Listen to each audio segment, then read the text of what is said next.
আমাদের আশেপাশে অনেক কোম্পানি আছে, অনেক ব্র্যান্ড আছে। এই কোম্পানিগুলো সময়ের সাথে সাথে অনেক ওয়েস্টার্ন মডার্ন চিন্তাভাবনা আমাদের দেশে আনতে চাচ্ছে, ক্যাম্পেইনের মাধ্যমে কিংবা মার্কেটিংয়ের মাধ্যমে। এই ব্র্যান্ডগুলোর চেষ্টায় আমাদের সমাজের এলিট শ্রেণীগুলো মোটামুটি তাদের সেই চিন্তাধারা অ্যাডপ্ট করে নিয়েছে। তারপরও এই মডার্ন ব্র্যান্ডগুলো লক্ষ টাকা খরচ করছে কাদের উদ্দেশ্য করে? কাদের উদ্দেশ্য করে তারা প্রতিনিয়ত বিজ্ঞাপন ছড়াচ্ছে? অবশ্যই এলিট শ্রেণীর জন্য নয়, কারণ তারা অলরেডি এটার সাথে অ্যাঙ্গেজ। এই ব্র্যান্ডগুলোর প্রচারণা ক্যাম্পেইন বেশিরভাগ ক্ষেত্রেই নিম্নবিত্তের কাছে না পৌঁছালেও মধ্যবিত্তের কাছে যাতে পৌঁছায় সে ডিভাইস মধ্যবিত্তদের কাছে আছে, যেমন টেলিভিশন, স্মার্টফোন।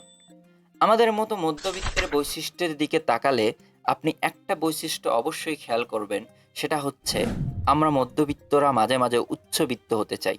উচ্চবিত্ত হতে না পারলেও আমরা সেটা হবার চেষ্টা করি কিংবা অভিনয় করি। আমাদের এই বৈশিষ্ট্যকেই কাজে লাগিয়ে বড় বড় কোম্পানিগুলো তাদের ফাঁদ তৈরি করে। মধ্যবিত্ত ফ্যামিলিগুলোতে খেয়াল করলে দেখবেন সারা বছর কোনো না কোনো অভাব অনটন লেগেই আছে, কিন্তু একটু একটু করে সেভিং করে ওনারাও খুব ভালো দামি দামি জিনিসপত্র কেনেন। অর্থাৎ একটু চটকদার বিজ্ঞাপনের মাধ্যমে মধ্যবিত্তদের মোটিভেশন দিলেই তারা 5 থেকে 10 হাজার টাকার পাঞ্জাবি কেনার ক্ষমতা রাখবে। আপনার ঈদ এখনো পূর্ণ হয়নি যদি না নতুন ডিজাইনের এই শাড়িটি আপনার কালেকশনে না থাকে। এই ঈদে গিফট করুন ভালোবাসার সেরা উপহার। ঈদ আসলেই শহরের মোড়ে মোড়ে এমন বিজ্ঞাপন চোখে পড়ে, কারণ ব্যান্ডগুলো জানে মধ্যবিত্তের আবেগ দিয়ে খেলা করলেই তাদের বিজনেস চলবে। তাই তারা আমাদের মস্তিষ্কে ঢুকিয়ে দেয় নতুন কেনার মধ্যেই রয়েছে ঈদের সেরা আনন্দ। বিজ্ঞাপনের একটি বড় অস্ত্র হলো ফোমো বা ফেয়ার অফ মিসিং আউট।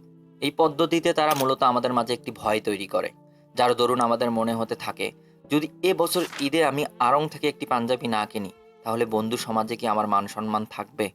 তারা আমাকে কি ভাববে? নতুবা অমুক ব্র্যান্ডের শাড়ি না পরলে তমুকের চেয়ে আমাকে কম সুন্দর লাগবে না তো? কিন্তু সত্যি কি তাই?